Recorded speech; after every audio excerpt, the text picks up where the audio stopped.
As all of you know, it has taken an awful lot of work and a lot of time to reach this new moment of possibility in the pursuit of an end to the Israeli-Palestinian conflict.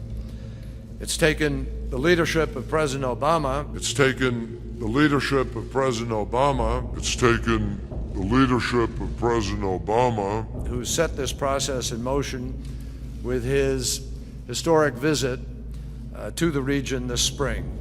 And then he spoke powerfully about the necessity and possibility of peace, not only to the leaders, but also to citizens who overwhelmingly hope for a better future for their children and for their countries, for their peoples. The President's support for our efforts, including his personal engagement with the parties this morning, has been essential, and I thank him for that. And we had a very positive meeting with the President and the Vice President earlier this morning at the White House.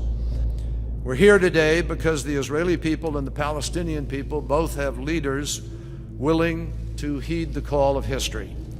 Leaders who will stand strong in the face of criticism and are right now for what they know is in their people's best interests. The parties have agreed here today that all of the final status issues, all of the core issues, and all other issues are all on the table for negotiation. And they are on the table with one simple goal, a view to ending the conflict, ending the claims.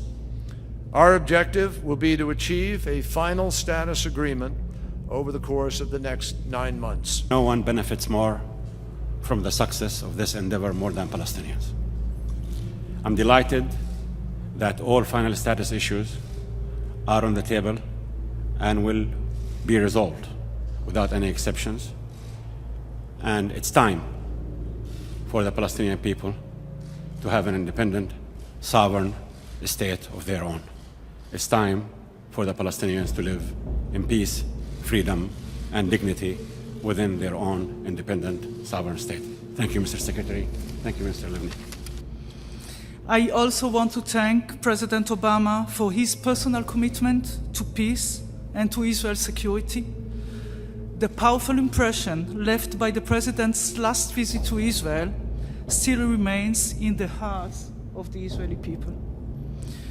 We came here today, Mr. Molcho, the Special Envoy of Prime Minister Netanyahu, and myself, after years of stalemate.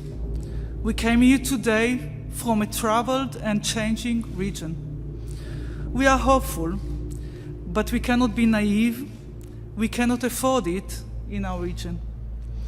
We owe it to our people to do everything, but everything we can for their security and for the hope of peace for future generations. And he shall confirm the covenant with many for 1 week. And in the midst of the week he shall cause the sacrifice and the oblation to cease. And for the overspreading of abominations he shall make it desolate, even until the consummation. And that determined shall be poured upon the desolate.